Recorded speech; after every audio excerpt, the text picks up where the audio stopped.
Hi, I'm Chris Montoya, and I sell houses. And this is Mandy Reed, and she sells all kinds of stuff other than just insurance. And she's also a city council member. Hey, Mandy, how are you doing? I'm doing good, Chris. How are you? I'm awesome, thank you, Mary. And thanks for taking the time today. I really appreciate it. Absolutely. So let's get right into this. We started talking earlier, and you were saying, I said, oh, it's with farmers insurance, and you're like, no, wait, we do so much more than that. And then you wanted, and I said, nope. Tell me on camera. So please tell me a little bit about what it is you do. So we are a farmers insurance agency, and we do offer all of the services that farmers insurance does. Mm-hmm. However, in southern Colorado, most of us entrepreneurs don't just do one thing. So sometimes we don't fit the glove of a traditional insurance company mold. Mm-hmm. And so the Reed agency is actually able to, in addition to offering all of the farmers products, be able to do, we're a full commercial insurance agency. So we've never had to say no. It's kind of our big goal. So from truckers to these 1800 and historic buildings like this building that we're in right now, all of those types of things we can do. Everything. That's awesome. Yeah. And also, I mentioned she's a city councilman or city councilwoman. I apologize, city council person.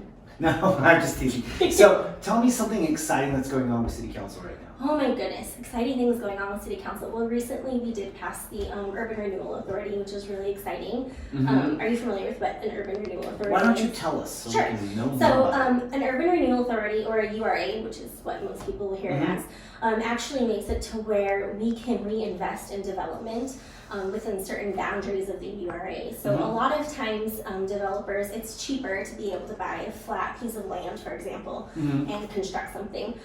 But Canyon City has a lot of historical buildings on Main Street and a lot of really neat areas. So a URA was designed to be able to incentivize developers to redevelop areas that need it. So things that you might see come up in the URA could be like the St. Cloud, for example, would be an example, or St. Scholastica would be an example. It gives them the ability basically to, there's usually a gap in the funding in those areas because, for example, if you look at St. Scholastica, it needs so much work just to be able to get to a place where it can bring in revenue. And so with some of those updates, code updates and things like that, URA is a funding mechanism to be able to assist. So that's So kind of like what Grand Junction has one of those, is that correct? I think Grand Junction has one. I don't want to say for sure, but I'm just a little familiar, and so apparently previously, and I don't know, how long have you been a city councilman? So I was sworn in last January of 2020. Okay. So one so year. Maybe a while back, and I had some friends who were telling me about it, and sometimes I don't pay the best attention all the time. But they were saying, oh, we were hoping to model waters off of Grand Junction because they had they developed a great downtown, which is actually what we're in the process of doing right now because the buildings are getting newer and nicer. You know, obviously St. Cloud project is pretty amazing, and I really, in the St. Scholastica project that they're pulling off, and I think they couldn't have done that without the help of the city. Absolutely, and there's some other things that have been going on lately too. I mean, the Annex building has gotten a huge facelift. Yes. And the Apex building is getting one as well. So there's just a lot of really exciting things that are going on. Another big thing that has been exciting in the city is just everything going on with FEDC and TechStart. Starting to see a lot of remote workers. I mean, our area with everything recreationally, the trails that we have. I mean, there's so many things that just make this community amazing, and people are realizing that they don't have to commute in Denver every day. Yeah, one of the bright sides of COVID is it's kind of spread that market out where it used to be you had to show up at the office and you have to do this, and people don't need those storefronts anymore. They don't need to be in Denver anymore, and if you didn't need to be in Denver, why would you be in Denver? Absolutely. I can't imagine living there. But you actually segued perfectly into the next question. Tell me, and since you're a city councilwoman, you can kind of tailor it to that, or you can tailor it however you like. But what's the most exciting thing going on in Fremont County in your opinion? In my opinion, the most exciting thing going on in Fremont County right now is probably the Emergent Campus. Why don't you tell me a little bit about the Emergent Campus? So Emergent Campus, we actually have offices there as well. It is an amazing facility. It's the old Florence High School. And the guys who are developing it right now have a lot of vision and a lot of different phases. Chris and Brad, and I think there's a couple other partners as well. Those are the ones I'm really familiar with. Yep, and so they've been working really hard on it, and so they've got a lot of new businesses that are in there. They've got a great co-working facility, meeting spaces. There's just so much going on in there right now. I think there's a church that's using it too, right? Yeah.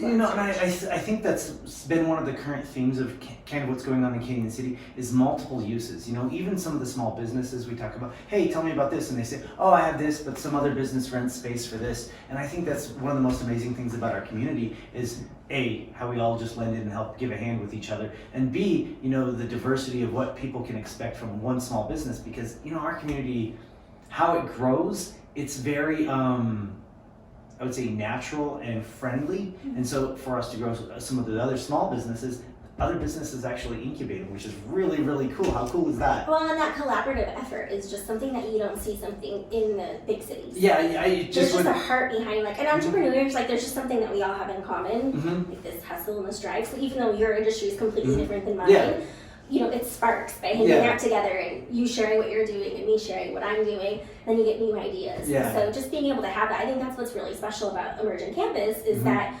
we've got all these different industries represented there, things going on with PAX 8, and they've been recognized by the SBA nationally. They recently had someone come down from President Trump's cabinet and visit and everything. And so it's just really the energy of being able to be around each other and just continue to encourage each other and light those fires, especially in this environment. Yeah. We need each other We really need bad each other. right now. But the cool thing is we need each other and we're also coming together to do that. Absolutely. So that's one of the things I find most amazing about Canyon City. So this is the part of the interview where you get to ask me one question. It's your turn. So what I'm wondering, Chris, is what made you decide to do these videos? We always think about how we can help each other. We talk about that all the time, from small business to small business. And I thought, we don't get enough community access to the actual owners of the business. And I thought it would just be a great idea, a way I could give back to my community. I do quite a few things, no brag or anything, but I do quite a few things, but I just thought it would be interesting to highlight the things I love most about Canyon City and highlight the people that make Canyon City. And so just kind of naturally came across it. It's been really fun. I've loved watching them. Every time you post one, I'm always following it and trying to share it and stuff. So it's been really neat just to see just the different conversations and things that you've had with people. The interesting people in Canyon City and getting them out there, because I think part of why Canyon City hasn't grown quite as much is because we're just not out there enough. So the more we're out there, the more we're doing things, the more we're collaboratively helping people. Those are the things I value. And honestly, I just value meeting new people and talking and hanging out with. So that's just one of the things I like to do. Well, hey, I really appreciate your time. Thank you very much. Thanks for coming. Thanks, guys. Bye. Chris Montoya, who is gonna sell your house? He'll find you one.